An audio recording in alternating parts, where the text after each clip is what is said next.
கண்ணன் வருகின்ற நேரம் கரையோரம் தென்றல் கண்டு கழித்தது பாரும்.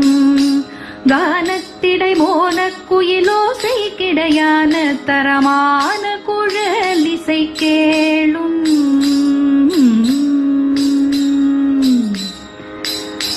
கானத்திடை மோன குயிலோசை கிடையான தரமான குழலிசை கேளும். போன ஆவியெல்லாம் குடமீளும், போன ஆவியெல்லாம் குடமீளும், போன ஆவியெல்லாம் குடமீளும்.